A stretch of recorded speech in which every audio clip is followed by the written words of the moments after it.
ఇది ఒక ఎస్సీ నియోజకవర్గం, కానీ పెత్తనమంతా ఆ వర్గానిదే. పేరుకు మాత్రం దళిత నేత, కానీ ఆ వర్గమే చెప్పిందే వేదం, రాసిందే శాసనం. కొన్ని ఏండ్లుగా ఆ వర్గమే పెత్తనం చెలాయిస్తోంది. ఈ నియోజకవర్గంలో వర్గపోరు కూడా ఎక్కువ. ఎవరికి వారే సొంత కుంపటి పెట్టుకొని లీడర్ అని చెప్పుకుంటుంటారు.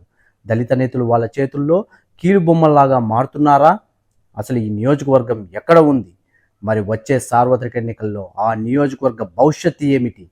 ఇక్కడి ఓటర్లు ఏమనుకుంటున్నారు? ప్రజల నాడి తెలుసుకోవాలి అనుకుంటున్నారా? Watch the story. నియోజకవర్గంలో మొత్తం 2,35,000 మంది ఓటర్లు ఉన్నారు. ఈ నియోజకవర్గం 1967లో డీలిమిటేషన్ ఆర్డర్స్ ప్రకారం స్థాపించబడింది. ఇది ఎస్సీ రిజర్వ్డ్ నియోజకవర్గం.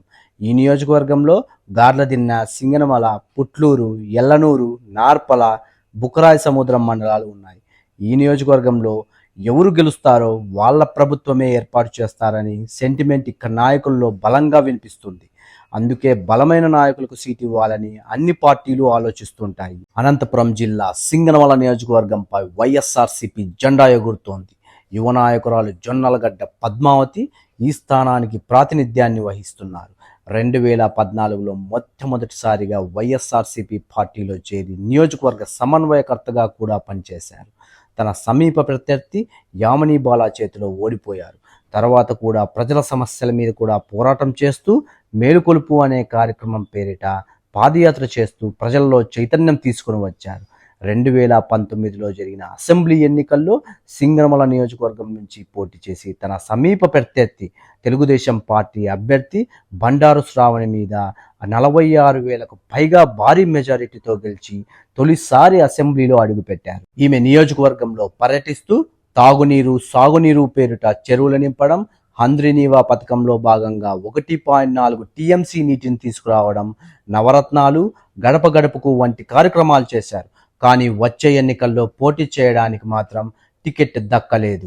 పద్మావతికి బదులుగా స్థానిక నాయకుడు ఎం వీరాంజనేయులను ఇన్ఛార్జిగా నియమించింది వైఎస్ఆర్సీపీ అగ్రనాయకత్వం.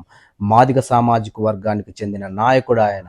పద్మావతికి ప్రధాన అనుచరుడుగా పేరుంది. తనకు టికెట్ దక్కకపోవడంపై పద్మావతి స్పందించారు. సామాజిక సమీకరణాల్లో భాగంగా ఎం వీరాంజనేయులను పార్టీ నాయకత్వం ఇన్ఛార్జిగా నియమించిందని పేర్కొన్నారు. వైఎస్ జగన్ను దాదాపు దశాబ్ద కాలంగా దగ్గరగా పరిశీలించాలని, ఎన్ని కష్ట నష్టాలు వచ్చినా బడుగు బలహీన వర్గాలకు న్యాయం జరగాలన్నది ఆయన తపన అని వ్యాఖ్యానించారు.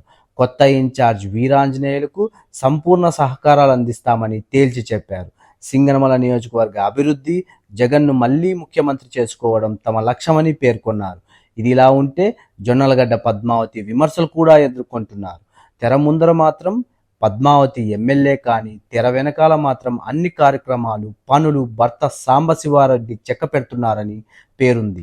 ఎమ్మెల్యే భర్త సీఎం జగన్కి సన్నిహితుడు మరియు ప్రస్తుతం విద్యాశాఖ సలహాదారుడుగా కూడా ఉన్నారు.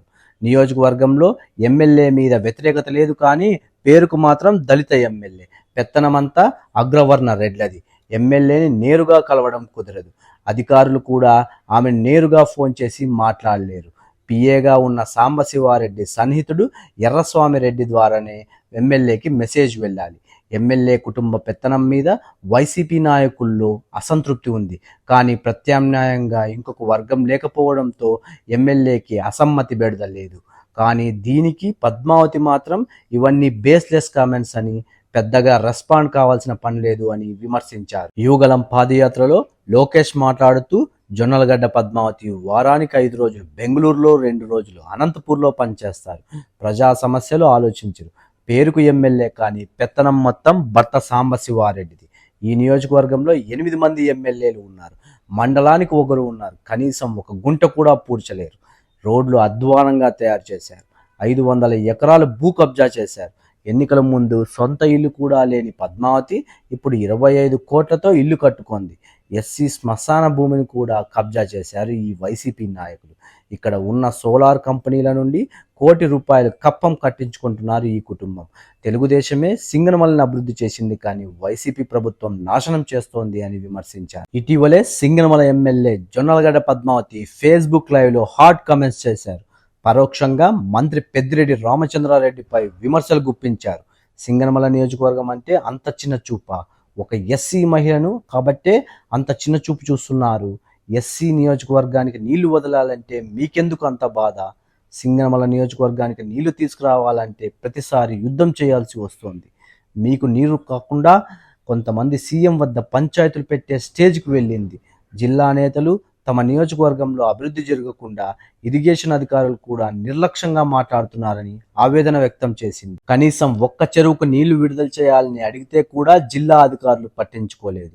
ప్రజలకు ఇవ్వాల్సిన సాగునీటి ఇవ్వడం కోసం పోరాటాలు చేయాల్సి వస్తోంది. కుప్పం వరకు మా కాలువల నుండి నీటిని తీసుకెళ్తున్నారు, ఇక్కడ మాత్రం ఇవ్వరా అని మండిపడ్డారు. నియోజకవర్గ ప్రజలు ఎమ్మెల్యేగా 5 ఏళ్లు అవకాశం ఇచ్చారు, కానీ సద్వినియోగం చేసుకోలేకపోతున్నారు. ఇది పోరాటం చేసేందుకు సరైన సమయం అని భావిస్తున్నా. నియోజకవర్గ ప్రజల సహకారం ఎల్లప్పుడూ నా వెంటే ఉంటాయి అని కోరుకుంటున్నా అని అన్నారు. దీనికి స్పందించిన ముఖ్యమంత్రి మన వైఎస్ జగన్మోహన్ రెడ్డి నియోజకవర్గానికి అదనపు నీటిని అందించాలని జలవనరుల శాఖను ఆదేశించారు. జొన్నలగడ్డ పద్మావతి కంటే ముందు ఈ నియోజకవర్గంలో యామిని బాల తెలుగుదేశం పార్టీ తరపున గెలిచి 2014లో అసెంబ్లీలో అడుగుపెట్టారు. ఈమె ఒకప్పటి టీడీపీ ఎమ్మెల్సీ సెమంతకమణి కుమార్తె, ప్రభుత్వ విప్గా కూడా పనిచేశారు. యామిని బాలకు ఇంటి పోరు పెద్ద సమస్యగా మారింది. తల్లి కూతుళ్ల మధ్య ఆధిపత్య పోరు ఎక్కువ కావడంతో ఎవరికి వారే యమునా తీరే అన్న విధంగా తయారైంది పార్టీ పరిస్థితి. ఇక్కడ నియోజకవర్గంలో ఎవరికి వారు వేర్వేరు కార్యక్రమాలు నిర్వహిస్తూ ఇంటి పోరును కాస్త బజారు పాలు చేశారు. దీంతో టీడీపీ అధిష్టానం బండారు శ్రావణ్కి నియోజకవర్గ బాధ్యతలు అప్పగించారు. ఇప్పుడు సింగనమల టీడీపీలో ప్రధానంగా 3 గ్రూపులు పనిచేస్తున్నాయి. బండారు శ్రావణి ఒక ఎస్సీ అభ్యర్థి, అనతి కాలంలోనే ప్రత్యేక హోదా సంపాదించింది పార్టీలో. కానీ విమర్శలు కూడా పెద్ద ఎత్తున రావడంతో తెలుగుదేశం అధినేత చంద్రబాబు నాయుడు 2 మెన్ కమిటీ ఏర్పాటు చేశారు. దీనిలో పార్టీ కార్యక్రమాల అమలు బాధ్యతలను నరసానాయుడు, కేశవరెడ్డిలకు అప్పగించింది టీడీపీ అధిష్టానం. దీనికి ఎస్సీ సంఘాలు మాత్రం మండిపడుతున్నాయి. ఇక ఎంఎస్ రాజు ఎస్సీ కౌన్సిల్ మెంబర్ సొంత కుంపటి పెట్టుకున్నారు. శ్రావణి 2 మెన్ కమిటీ ప్రమేయం లేకుండానే సొంతంగా కార్యక్రమాలు నిర్వహిస్తున్నారు. దీంతో సింగనమల 3 ముక్కలైంది. బండారు శ్రావణి ఒకవైపు, 2 మెన్ కమిటీ మరోవైపు, ఎంఎస్ రాజు ఇంకొక వైపు. ఇక్కడ టీడీపీ 3 ముక్కలతో సతమతమవుతోంది. సింగనమలలో లోకేష్ యుగలం పాదయాత్ర 3 రోజుల పాటు జరిగింది. లోకేష్ బస చేసిన గార్లదిన్నెలో శ్రావణి తండ్రి బండారు రవికుమార్ మీద ద్విసభ్య కమిటీ సభ్యులు దాడికి పాల్పడ్డారు. ఆ తర్వాత శ్రావణికి సంబంధించిన ఫ్లెక్సీలు కూడా చించేశారు. పాదయాత్ర జరుగుతున్న సమయంలో శ్రావణిని వెనుక్కు లాగే ప్రయత్నం కూడా చేశారు. ఇంత జరిగినా లోకేష్ పట్టించుకోకపోవడం మీద శ్రావణి కుటుంబ సభ్యులు తీవ్ర మనస్తాపానికి గురయ్యారు. అంతేకాకుండా గ్రూప్ రాజకీయాలు కూడా బట్టబయలయ్యాయి. బండారు శ్రావణికి జేసీ దివాకర్ రెడ్డి మద్దతు ఇస్తుంటే ఎంఎస్ రాజుకి కాలువ శ్రీనివాసులు సపోర్ట్ చేస్తున్నారు. నియోజకవర్గ ఇన్ఛార్జిగా బాధ్యతలు నిర్వహిస్తున్న తనకే టికెట్ ఇవ్వాలని బండారు శ్రావణి కోరుతున్నారు. జిల్లా ఇన్ఛార్జ్ కాలువ శ్రీనివాసులు మాత్రం అందరూ ఐక్యంగా పనిచేయాలి అని, సర్వే ఆధారంగా టికెట్ ఇస్తారని, ఇదంతా చంద్రబాబు నాయుడు చూసుకుంటారని బుజ్జగించారు. ఇదిలా ఉంటే 2004-2009లో సింగనమల నుండి కాంగ్రెస్ తరపున గెలిచి మంత్రిగా పనిచేసిన సాకే శైలజానాథ్ ఇప్పుడు తెలుగుదేశం పార్టీలో చేరే ఆలోచనలో ఉన్నారు. అనధికారంగా టీడీపీ అభ్యర్థులను శాసించే పనిలో ఉన్నారు. టీడీపీ టికెట్ తనకే ఖాయమైందని ఆయన వర్గీయులు ప్రచారం చేసుకుంటున్నారు. ఇక ఈ 3 గ్రూపులు శైలజానాథ్ చెప్పు చేతుల్లో పనిచేయాలని చెప్పుకుంటున్నారు. ఈ పరిణామాలతో టీడీపీ పార్టీ అయోమయంలో పడింది. ఎవరికి మాట వినాలో తెలియక తెలుగు తమ్ముళ్ళు దిక్కుతోచని స్థితిలో పడ్డారు. వర్గపోరుతో కొట్టుమిట్టాడుతున్న టీడీపీకి మాజీ మంత్రి ఆశాదీపంలా కనిపిస్తున్నారు. శైలజానాథ్ కాంగ్రెస్ నుంచి పోటీ చేస్తే పెద్దగా ప్రభావం ఉండకపోవచ్చు, కానీ టీడీపీలోకి వస్తే మాత్రం సమీకరణాలు తారుమారు కావచ్చు అని చర్చ జరుగుతోంది. టీడీపీ, వైసీపీ ప్రభుత్వాలు ఇచ్చిన హామీలు అలానే ఉన్నాయని ప్రజలు వాపోతున్నారు. నార్పల కూతులూరు బ్రిడ్జ్ పనులు ఇంకా కొనసాగుతూనే ఉన్నాయి. అలాగే హెచ్ఎల్ కెనాల్ పనులు మాత్రం ఇంకా సరిగ్గా పూర్తి కావడం లేదు. ఇదిలా ఉంటే ప్రభుత్వ పథకాలు సంక్షేమమే గెలిపిస్తాయని వైసీపీ నాయకులు ధీమాగా ఉన్నారు. కానీ టీడీపీ మాత్రం నాయకుడిని ఇప్పటికీ తేల్చుకోలేక 2 మెన్ కమిటీతో కాలం గడుపుతోంది. తెలుగుదేశం పార్టీ అధిష్టానం నియోజకవర్గంలో ఇప్పటికైనా గ్రూప్ రాజకీయాలకు చెక్కు పెట్టే విధంగా నిర్ణయం తీసుకొని పార్టీని బలోపేతం చేయాలని నియోజకవర్గం ప్రజలు అనుకుంటున్నారు. సింగనమలలో ఎవరు సింగంగా మారుతారో చూడాలి అంటే రాబోయే ఎన్నికల వరకు వేచి చూడాల్సిందే మరి.